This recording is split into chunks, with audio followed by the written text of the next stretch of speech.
Welcome to the Arcfluence Podcast, where we talk about how design impacts the way we live, work, and invest. I'm Nick Kirkan, your host, and with me today is my co-host and business partner, Paul Fatkins. Good afternoon.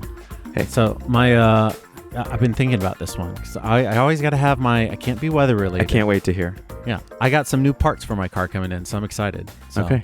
It means I have to work on it though, so that's the sucky part. There you have it, folks. Yeah. New parts coming for Paul's car. Yeah. But anyway, what are we talking about today? Today we have a fun show. A friend of mine, let me pronounce his last name, ElhagMusa.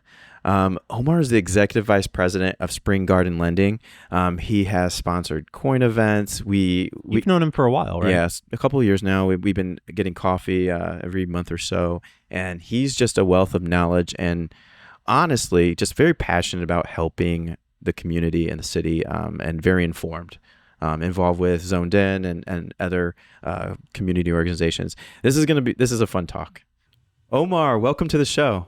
Glad to be here. You know, we've been hanging out for a couple of years now, and we always have the most amazing conversations. So I thought it'd be prudent to get you on the show to talk about all the things that you do and how it's relevant to some of the interesting changes that are happening here in Columbus, Ohio. But before we dig into that, tell us a little bit about yourself, your background, and how you kind of got to where you are now. Omar ElhagMusa. So I have a funky last name. I was born and raised in Sudan and moved here when my parents wanted to go to grad school, of all places, Columbus, Ohio. And so we became Buckeyes. Fun fact, in the Arabic language, Buckeye is crybaby. Oh no! Yeah, that doesn't. Why would sound you nice. tell us that? Yeah. Yeah.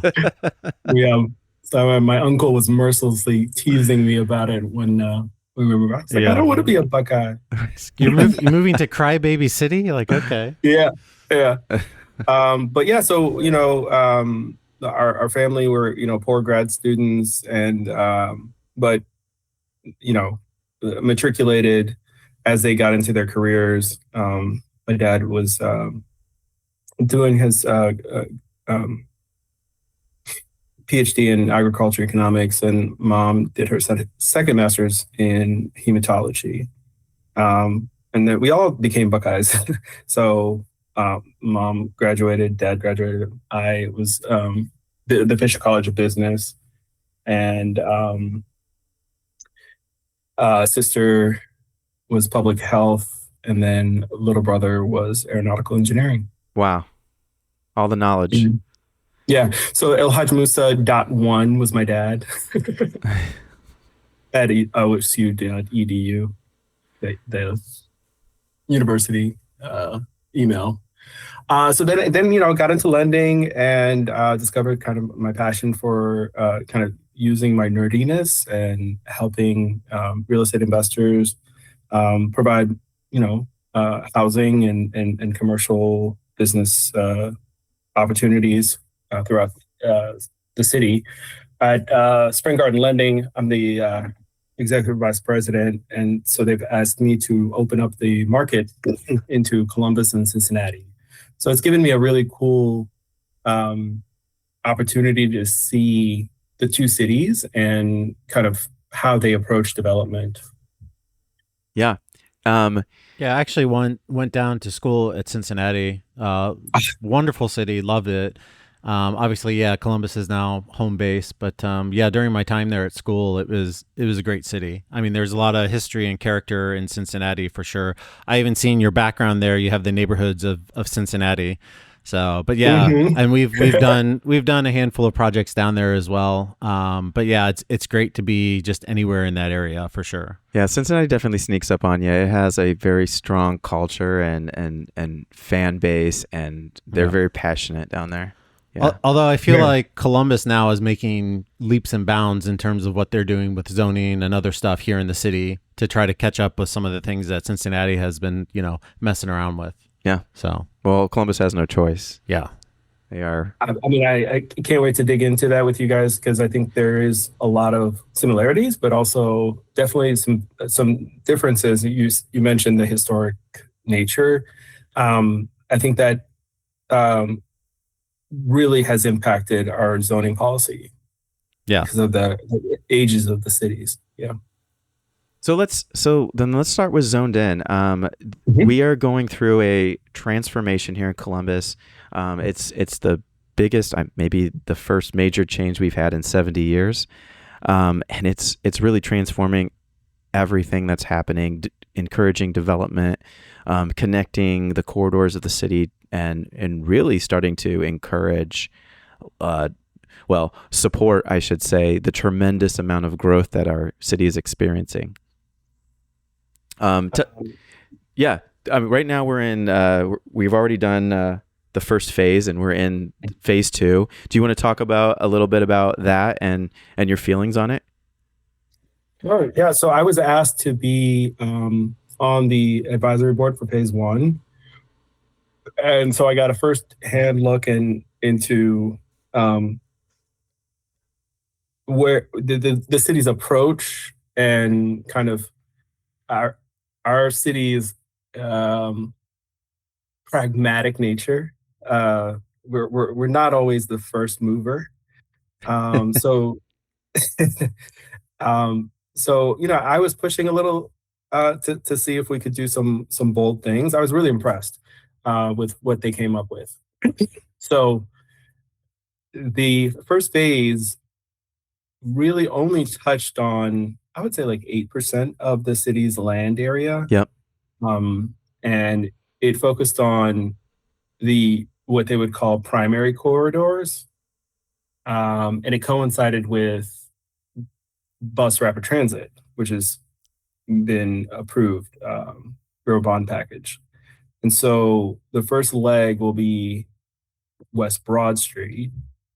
But eventually, all of these major corridors are going to have bus rapid transit. These corridors are High Street, Parsons, Livingston, Main, Broad, Fifth Avenue, and stretch into all corners of our rather large city. Yeah. Yeah. I'm curious, when it was being discussed, did they look at cities like Cleveland and the BRT system up there, or did any of that come up in conversations? No, it didn't come up, and I don't think the Cleveland model would be an adequate representation. I think the Chicago model would probably be a more, even though it's light rail, it's a hub and spoke model. Yeah.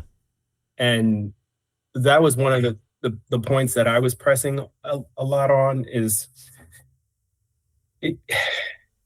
if you don't have enough crosstown connections, people will never be able to fully embrace a car-free environment or a one-car family kind of lifestyle. And so, I was trying to push them a little bit as much as I could. But again, they're trying to be as practical as possible. Yeah. And good stewards with everybody's resources. But you're right. It's like, Cincinnati has challenges with how transportation is just because of the geography. And I think Cleveland as well because of the lake. The geography kind of landlocks you into a certain strategy. Even Chicago has issues with how transportation and traffic flows just because of the geography. So I think that's one thing we have going for us here is our geography doesn't limit us to certain things. Like we're able to have more of a traditional hub and spoke, like you said, where it makes more sense for more people to use the system. So absolutely right. And I think that I think it might have been a missed opportunity because listen to I'm trying to phrase this appropriately. It's kind of a chicken and egg situation with density versus transit, right? I'm sure you guys have probably had these conversations in the past. And the thing is if you rezone an area, it costs you nothing, right? And so for me, I was just like, why don't we rezone 161 into high density? And even though it doesn't currently have funding to have a BRT on that corridor. At least if you upzone that area, you're not going to see development happen A decade. for another decade. Exactly. Yeah, yeah. So why don't you do it now? And then that will create the demand for rapid transit in the future. Well, Yeah. because it also gives some, I guess, comfort to developers when they're looking at the surrounding areas and how that's impacting their future plans as well. So it really, this is all connected. It's I think that the changes that are being made and the compromises, when I say compromises, the variances that are now, the obstacles that are being taken away in terms of parking and other things, allow you know how expensive it is to do a parking garage underneath a mid-rise? It's Oh my God. it's cost prohibitive. So people aren't going to do it unless they have, and even with tax incentives and grants, they still sometimes can't afford to do it. Or if they're even if they're gifted the land. So you need to be able to design a place that's like, okay, this is a 1 car per family structure, and it's laying the foundation of this development for future, raising that value and giving that nod and that permission for future and more and bigger development. I mean, a majority of the time, if you have a parking structure that's involved, it's definitely a public-private partnership that comes out of the works, right? And it's like the city is footing the bill for like the parking, for the area, and then everything else develops into like a more walkable district. But I mean, like, but those types of arrangements they're hard to come by. They're easier to come by if there's already some infrastructure in place, which is what we're doing, like laying the foundation for that in the beginnings of those smaller development buildings. Totally right. I mean, that's a good point to make, though, is that these corridors have eliminated minimum parking requirements, with our understanding that there is mass transit that's going to be coming online. That doesn't mean that a developer is not going to build parking. Right. It just means that we are going to trust the developer and their market study to determine what's the appropriate amount of parking. Correct. Based on location. I mean, you're not going to design a building with no parking unless, you know what I mean? We're just not going to be held to the high standards of 2 parking spots per unit. 2.5. 2.5. Right. Yeah. Yeah. And it's just insane to mandate that much parking when, a building, maybe on a corridor with tons of amenities. For example, there's certain parts of Columbus that right now you could probably have a car for your lifestyle, like the Short North, right? Sure. I used to live in Wyland Park. I would be able to walk to the library, the grocery store, the movie theater, tons of coffee shops, and co-working spaces. So, it's possible in that area, and it would make sense for somebody to do, a dense building with minimum parking. And I do like a lot of the incentives that are being offered too on phase 1, where in some areas you have the opportunity to build up additional stories if there is an affordable housing component in place, which makes sense. It encourages more density, but also these units are filling a desperate need that this for people who live here who don't necessarily have cars. And I hate to see these buildings that are built in the corners or the undesirable areas of a city and then just become these blighted, terrible communities that cops don't even want to go to. And I think immersing the culture and everybody and diversity, it makes a healthier system and a better city, a better community. Well, you're totally right. And I think that the segregation of uses has been detrimental to our quality of life. We've seen it. We've seen it over and over again. Well, and I'm sure even from a lending standpoint too, right? If you have more freedom, more opportunity to do whatever with a piece of land that you own, like the bank, whoever's providing the funding is going to be more inclined to do that versus you're locked into one specific thing and that's all you can do with it, and you're limited in height, you're limited in footprint, you have to provide X number of parking spaces, and you have all these rules and regulations that just hamstring you. You know. Yes.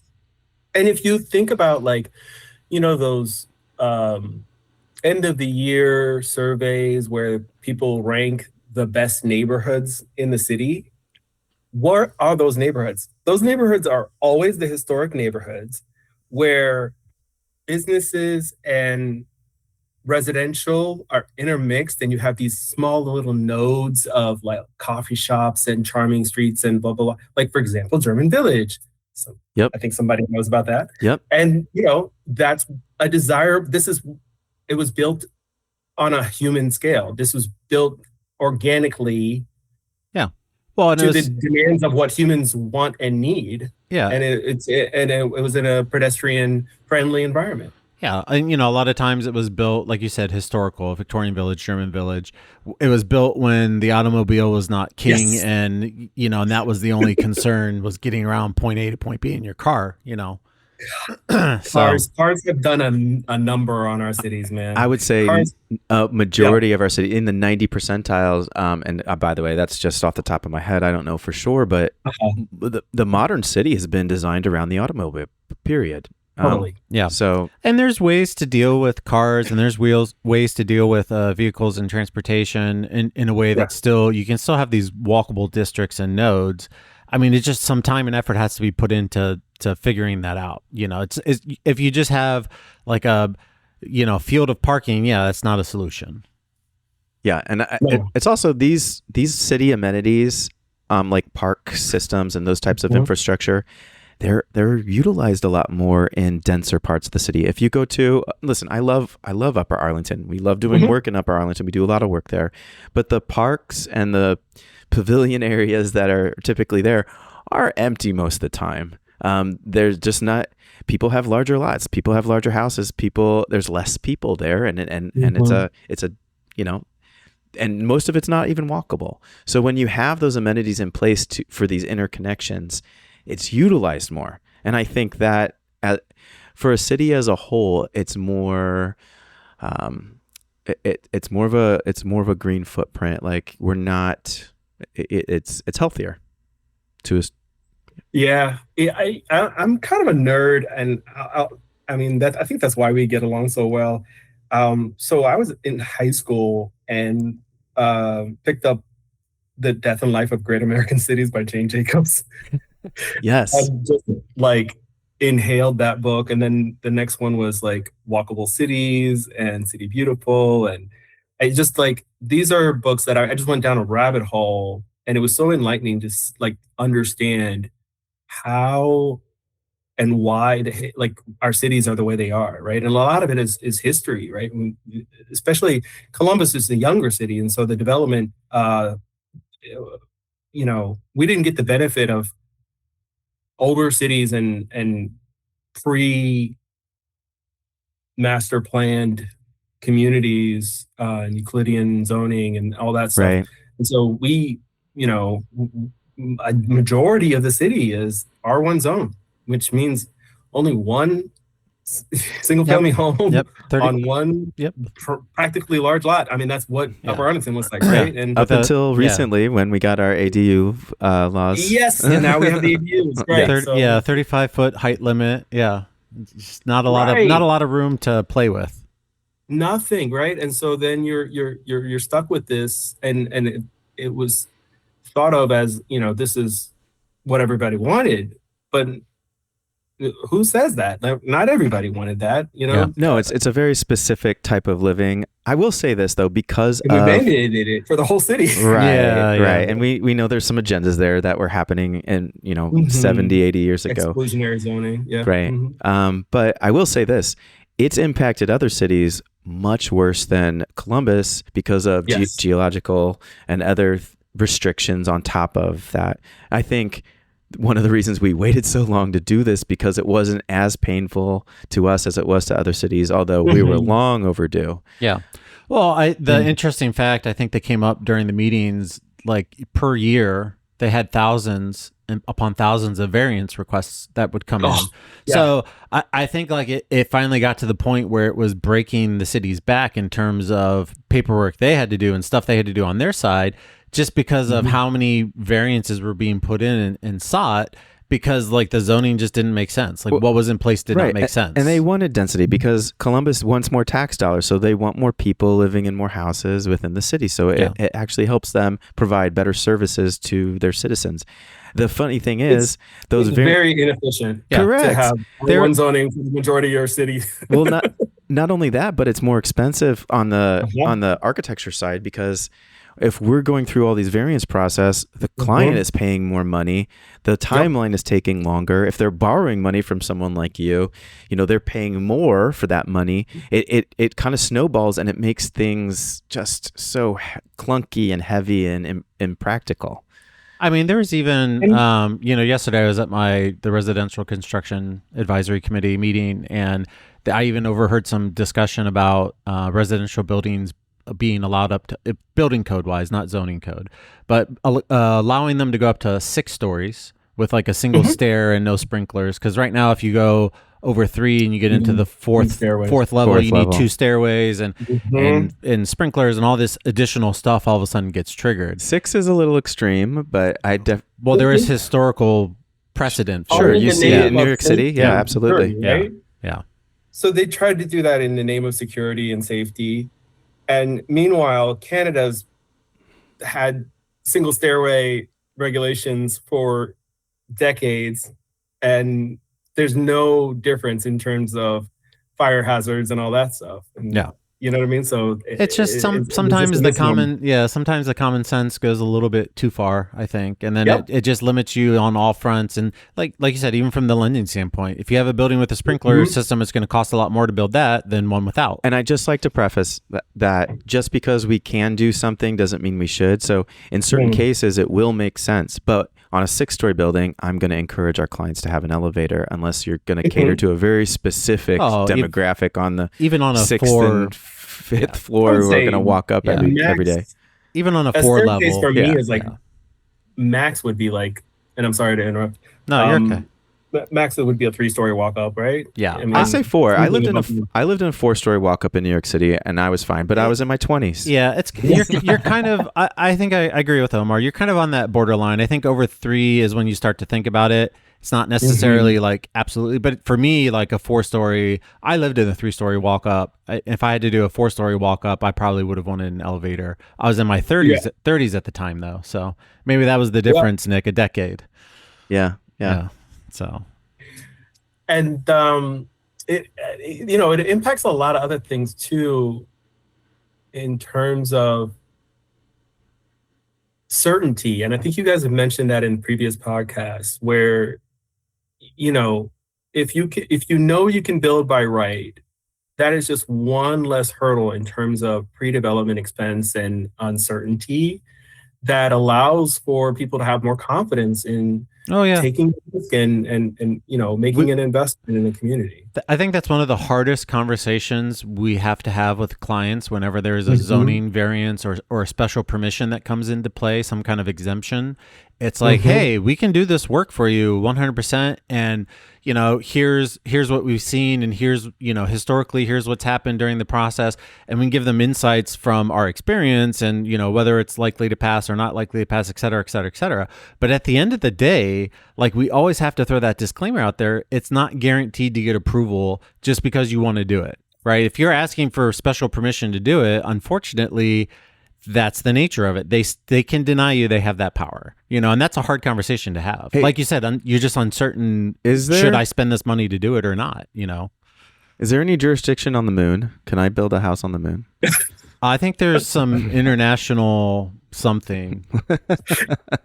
I don't know. I've not looked into that regulation. I'm sure there's something that would dictate it, but I don't know, Nick. Maybe if you can get there, then you're free to do whatever you want, wherever you want. I got to talk to Elon. You just got to plant a flag. Maybe there's some rule. It's like you have to plant a flag and make a claim, and then you're okay. There you go. Like it's open to whatever, right? Anyone can go up there and land on the moon. I'm gonna use 20% of my time to look into that. We'll circle back. Oh. You'll ask I forget. Omar. He's going to come to you in the future asking for some funds to go to the moon. I absolutely love listening to your banter on the podcast. Well, enjoyable. I appreciate that. I did want to talk to you. So we had you sponsored a coin event, and thank you for that, by the way. We really appreciate that. And I wanted to chat about, we rented out a theater, and we got to see a really cool production, a documentary on the humble duplex. Yes. And it was Columbus specific, and some of my rentals are literally in the documentary, which was to my chagrin and surprise. So I thought that was fun. Yeah, I just it was introducing the concept of, you know, medium density, low density, and how you can make an impact, you know, with just a duplex, right? And, you know, right now, the majority of the city, again, is single family only, and you don't have a choice at all. And so, you know, it's advocating for and dispelling the myths around density, right? So the documentary is done by the Affordable Housing Alliance in coordination with the United Way, Central Ohio. And I really enjoyed screening it with our people, you know, Central Ohio Investors Network, because, you know, a lot of times the voices of real estate investors are not heard. So it was really great to get, you know, represented from the Affordable Housing Alliance to hear from our group. And I think the movie also kind of dispelled this myth about this like greedy, rich developer, you know. It's like, no, a lot of majority of, you know, landlords are correct. You know, just most of us are normal people who are struggling and just want to like keep our property. Yeah, especially when you're on a scale of a duplex, triplex, right? I mean, it's not an apartment building that has 100+ units in it or 40 units or whatever it is, right? You're not talking about a major player spending millions upon millions of dollars for the development of the property. And with that said, that's an important distinction, because we need both. We do need those big developers, and we do need the mom and pop smaller developers. Like all of that's important for building community. There's vacant lots in the city or lots that have gone into disrepair and decay that need to be demolished and rebuilt. And then, you know, there's these infill duplexes and it's like a gentle density. Same thing with the ADU, right? Yes. It gives you a way to increase and provide something that's needed, which is housing supply, right? Without drastically changing the fundamental of the neighborhood. You keep the character of the neighborhood. It's the same thing with the ADU as with the duplex or triplex. You know? And then a small time investor can come in, like you said, a normal typical person that might be working a full-time job, and they decide that they want to make an investment into, you know, real estate property and develop a duplex. And guess what? It's you may not get rich over a couple rentals, but there's some really great tax shelters. There's some great opportunities for your lifestyle. There's also, it's great for retirement. So I mean, some equity to hold on to. Absolutely, it just makes sense. And I'm a landlord myself, and it's just like, you know, the duplexes in my portfolio just work better, you know, and you know they take up this same space as a single family, but they don't kind of cause any additional stress on the neighborhood, right? On a residential neighborhood. And I'm, you know, kind of jealous of Cincinnati because they have a lot of old stock. They have a lot of row houses, and they got those fourplexes, you know, and it's just, we just don't have it here, you know, and I mean, at one time, Cincinnati was competing essentially with Chicago. Like they were on level ground with Chicago in terms of development, the development race. And this is 120 years ago, but yes. Before the big decision was railroads. And when they laid their tracks and Chicago was their basically their depot and hub for transitioning stuff. That's when the stockyards came in, and then Chicago really took off. From that point the forward. lake. The lake saved them. Yeah, right? but I mean, the amount of money and funds in Cincinnati, like the row houses, and they were even like partway through with a full subway system, like underground tunnels that never got finished, and are fun if you're an urban explorer. Yeah, you can like sometimes get into certain places. Well, you even see some of these old Victorian homes that have all this ornate detail. That I mean, these are all inspired by New York City folks who are coming and investing in the Midwest. When New York started investing in Chicago, they had a very specific agenda not to spend all the money they were doing in New York, but they, for some reason, Cincinnati got a lot of that in their single family homes. I think it was a similar issue, right? There was a need for housing. There was people coming into the city at that time, right? Money in the city, and people were making the investment, and they were investing into these row houses and duplexes and triplexes, and so yeah, like there was just that investment at the time that was needed, and they did it. I think Columbus is experiencing those pains now, and that's why like it spurred all these zoning changes now after 70 some years, because they couldn't wait anymore, Yeah. And I mean, yeah, like all this damage is already done, because, you can't really, with land ownership, and you can't redo it, Yeah.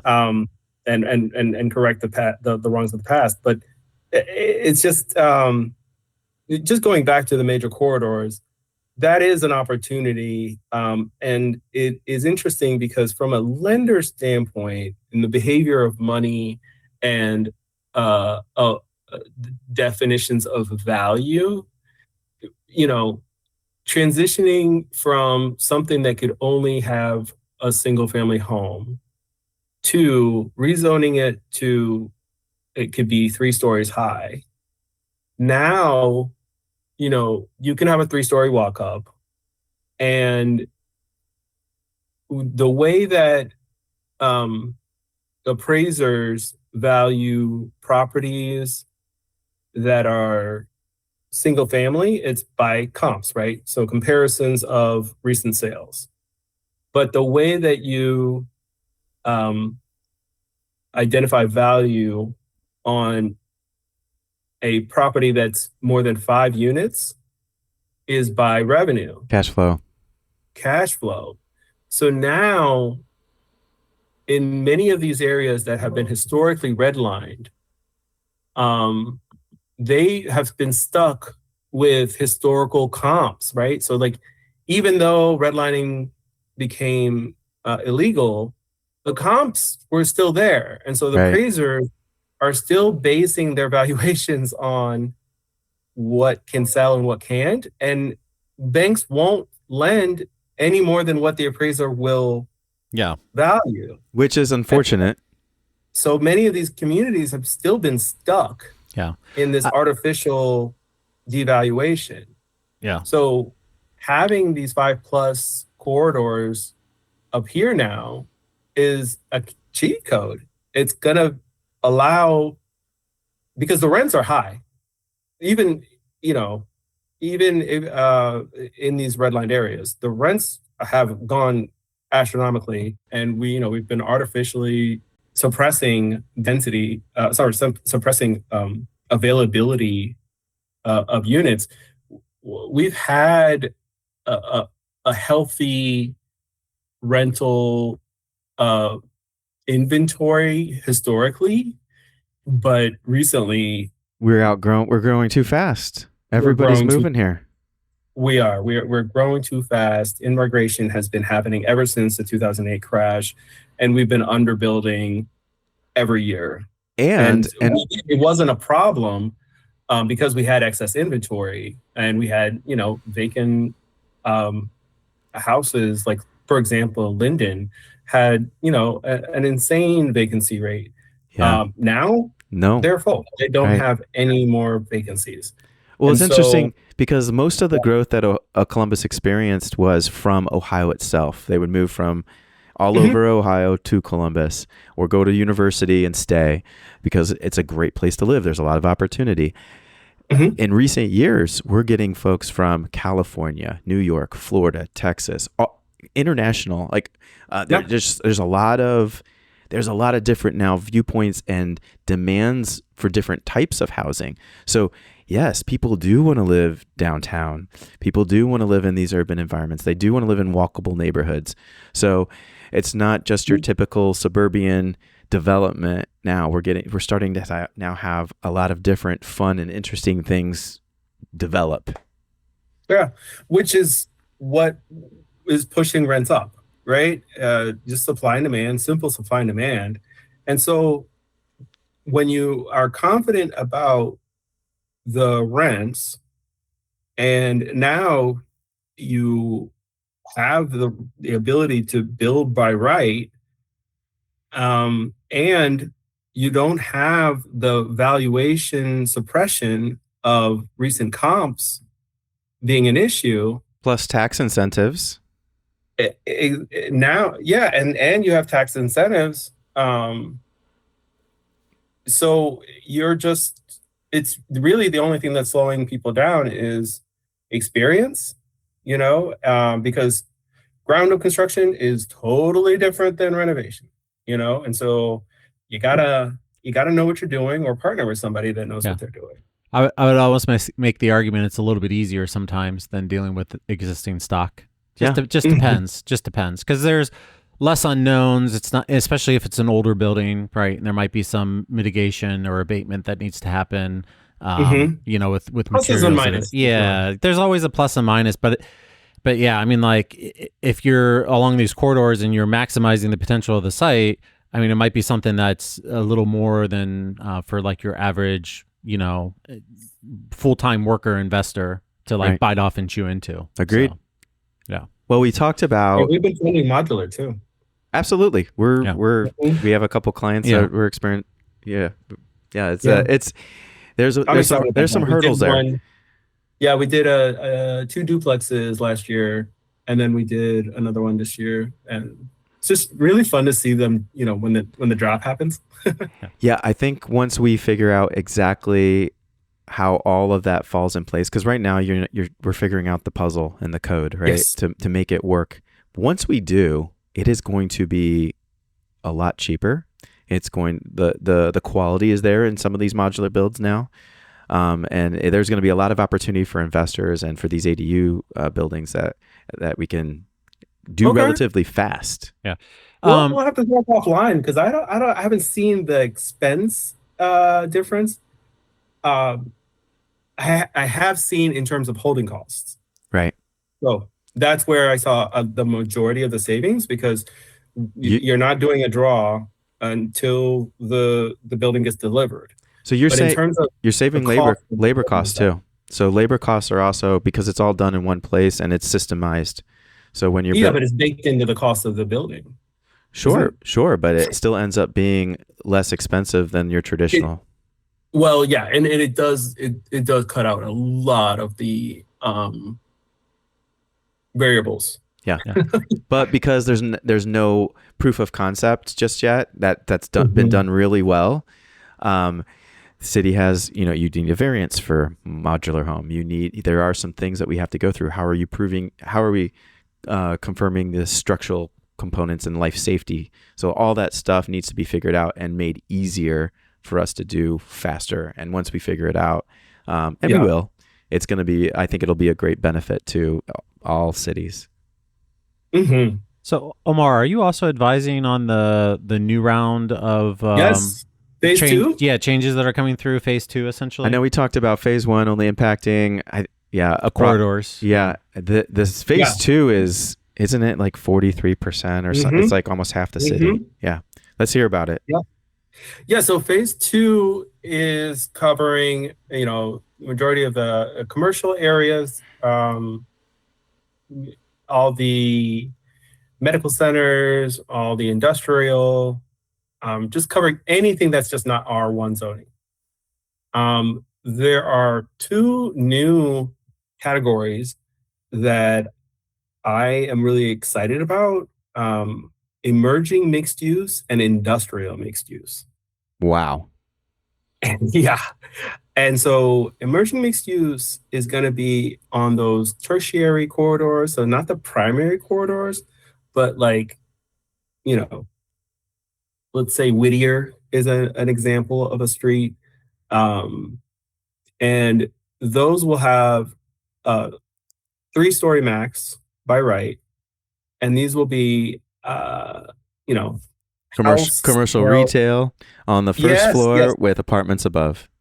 exactly. So this is neighborhood scale mixed use. We talked about German Village. That's kind of that, They're doing you it. know, Yeah, it's great. feel, that look and feel of emerging mixed use. And then you have industrial mixed use, where it'll be a max of 5 stories with 2-story bonus for affordability. And this would be moderate density housing combined with light industrial, office, and commercial. So we're going back to the good old days when somebody could just walk out of their house and Go to walk work. into, yes, Yep. walk into their factory, walk into whatever. And, you know, it's light industrial. So this is not something, you know, areas that are going to have heavy industry, a lot of smog or any of that stuff. The intention will be beautiful office spaces, light and bright, Yeah. Or like services that support the community, things of that nature. Your mom and pop type shops that are, you know, providing some service to the area. Yeah, that's local. Exactly. Yeah. Exactly.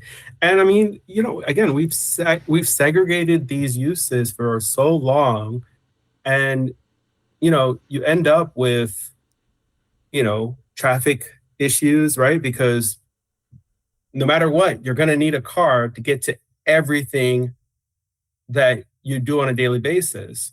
And this will, over time, will allow for amenities to flourish within your neighborhood. So you might not need a car all the time. And it's or not, if you do, it's going to be little short trips rather than cross town. and traffic is terrible, but it's not only the traffic piece of it, it's the parking piece of it. Yeah. Yes. I know in Chicago, like my car was parked 90% of the time, and then 10%, like if we want to go out on the weekend and go to like over to the Indiana dunes fine. or something, Me that's too, fine. in New York. Yeah. I think that's great. But I mean, like majority of the time you don't need it. You're walking, you're taking a bus, you're taking a train, you know, and you just leave the car, except for those rare occasions where it's like, okay, I have to drive 2 hours to Indiana for some reason, you know. Yeah. And this allows, you know, when you have that 5-story max and with the 2-story bonus, the numbers work. It still pencils with, you know, creating affordability at, you know, 80 to 120 area median income, which is the middle class. And so, you know, we're not forcing developers to provide housing for 30% area median income because it just doesn't pencil, right? The cost of construction is too high. Right. However, if we can alleviate the pressure on housing demand of that 30% by creating more housing at every level, at every income level, that is an indirect way of allowing for housing that accommodates the 30% area median income to be preserved and be available. Because if it doesn't, it's going to get gobbled up by the people who can afford. They're going to outperform the people, and then we're going to have people on the street. And or they'll be out of the exurbs, which is what we're seeing now. Yes. So affordability has gotten so bad that, and there's really, you know, poverty has migrated northeast, far east, and far west. Yep. And there's also tax implications on that too. When you have more density with even small businesses paying those taxes along with additional housing, now we can take care of our streets better. We can have walkways and proper lighting and pour money into our park systems. And infrastructure and programming for all of these, you know, and quality of life and these, which encourages more density, or you know, or and supports that ecosystem. Yeah, like a flywheel. Yeah. And so, I mean, like, yeah, zoning is boring on its face, right? If you read a zoning report, it's great reading to help you go to sleep. But it impacts so much. Such a dry document can impact everybody's quality of life, Yeah. which is insane. Well, and it's amazing too. Not a lot of people are aware of certain things that are in place. So again, like I said, that one difficult conversation about talking about, well, things aren't guaranteed if you're asking for a special exception. The other thing, it's like just having the initial conversation, going back one step further, where it's like, why can't I do whatever I want to do? Right. Like that initial conversation. Then it's like, well, if you want to do that, you have to ask for special permission. And then, you get to that, it's not guaranteed. So yeah, like nobody reads through zoning code and understands, a lot of these people that, jump into something are looking to do whatever. And it's not necessarily getting into the weeds of this code or this regulation. Like, zoning code can be hundreds of pages thick, and your section might be 10, 20 pages thick, whatever section applies to your property. And yeah, people are not reading this on a daily basis. The citizens and community members are not. Even architects. Yeah, even us, like we have to go and reference these codes all the time because every jurisdiction is different. Upper Arlington has something different from the city of Columbus, from over in Blacklick or Reynoldsburg, or even like the connected Worthington is different from Columbus, Yeah, and historical centers, Old Hilliard, it's all different. It's all just pieced together, and it's works to a certain extent. But obviously, Columbus has realized that what they have had in place for 70 years is just not working. So it's great to see them finally taking steps to address it. I mean, I think these documents should be living documents that are constantly updated, constantly receiving feedback from community members so that they can, address the needs of the community and the surrounding areas and not be locked into something for 70 years that just is not working. Right. It allows us to pivot a lot faster too. Yeah. But sorry, Omar. Well, and the last thing I'll say is that the effort with the advisory committee is to do what we're doing now, right? Is to help our community understand what the impacts of this is going to be and help kind of dispel these misnomers regarding density and people are afraid of change. They think someone's going to come in and push them out and it's just going to be completely transformed into something that is not their homes will be devalued. Yeah. Right. They're, and especially, and I get it, I'm a homeowner too. Like, having all of your eggs in one basket in terms of the American public, the majority of people's net worth and wealth is their single family home. And, any change can cause, somebody to panic, right? About what is this going to do to my, my wealth, right? But you can point to tons of examples of communities right here in Columbus where it is gentle density or moderate density, and home values are not impacted by that density. You know what does impact home values? Empty, blighted lots, parking lots, undeveloped and boarded up buildings. Yeah, exactly. Vacancies. So to help, one of the successes of the first phase was there was no lawsuits, right? That the community, we did a lot of outreach and a lot of public events at fairs, at, festivals, just educating the public, taking surveys, getting people's feedback so that people were aware, first of all, of what was happening, understood what was happening, and we were in a position to help dispel any NIMBY kind of exclusionary zoning mentalities, and we still have a lot of work to do. And if you look at the map of Columbus, it's like Swiss cheese, right?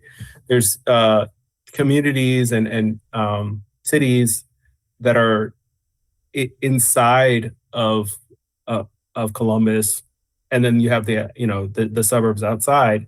and some of them have really embraced this change and bought in, and some, for example, Bexley's been a great partner. Whitehall has been a great partner, and others, have not really caught on. However, they have embraced urban urban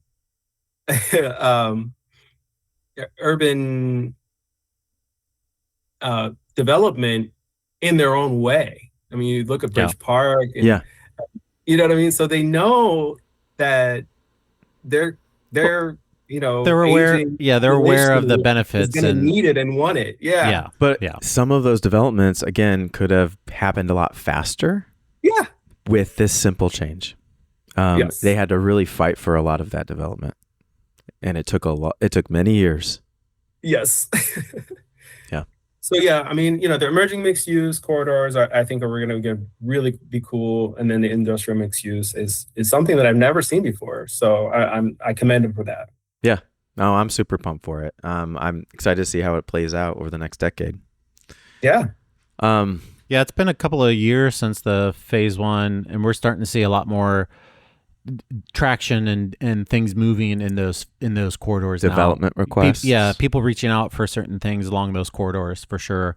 We've seen a bit of an uptick recently. And I can help fund it. Yeah. Speaking of, I was gonna say, do you want to where can people find you? Your info. Yeah. Thanks. So Spring Garden Lending. You can probably find me on IG. Your lending partner, Omar, your lending partner. And I'm sure we'll probably can put my information in the show notes. Yep. We'll do that. Danny will add it to the notes, and we can link or backlink and do all that fancy stuff. Omar, did you have any other final thoughts for us? Well, I mean, if you don't mind, just a shameless plug. Not at all. Because a lot of people don't know about Spring Garden and what we do. So if you stayed on this long, kudos to you for hanging on. But we fund projects as low as $200,000 up to $20 million. We are able to do a lot of versatile different developments. So we talked about the modular builds, but we can do ground up, we can do rehabs, mostly in the investment space, investment real estate, commercial, mixed use, residential. And our biggest thing is that we're fast. So and a lot of times developers in order to have speed, they usually have to turn to hard money. And we are providing another option. So you can get the speed of hard money with traditional bank lending, and no seasoning requirements and total transparency, and all those other great things. We can make a summary, and we'll put it maybe at the top of the show notes, your info and who you are, and put a summary up there as well. So Thank you. Really appreciate that. Omar, we got to get coffee soon. It's been over a month, I think. Yeah. When is the new office is going to be? We're close. We're about a month-ish out or so. Yeah. A few more weeks. Our appraisal is happening this coming week, and then we'll have a closing date, hopefully. Yeah. I can't wait to see it. Yeah. I'm sure it's going to be kick-ass. With what you guys do, and it's got to be. That's your brand. So. Yeah, I think the office budget's going to grow. So, we'll be investing in it. I don't know if we're going to do everything right away, but we'll have a beautiful space in about a year or so. Yeah, the ping pong table has to be there. Right? Thank you. Some kind of gaming system somewhere, some platform for something. Just basically, it's going to look like a kid's bedroom when you walk in. Not that bad, but the debate continues. Yeah. All right, Omar. Well, we're gonna stop it right there. This has been a lot of fun. We could talk forever. We really could talk about this stuff. So we might have to have you back on once phase 2 and it gets implemented fully, and we start going into phase 3. Yeah. Oh, phase 3 is going to be a doozy, because now we're going to get into everything. Family homes, and what is that going to look like? Yeah. Thank you Omar. Yeah. Yep. Yeah. Always looking forward to it. Awesome. Appreciate you. Yep. Later, Bye, Omar. guys. Bye. Yeah. This has been the Arcfluence Podcast. As always, you can get more information and additional content on arcfluence.com. Please subscribe on the platform of your choice and leave us a review. We'd love to hear from you.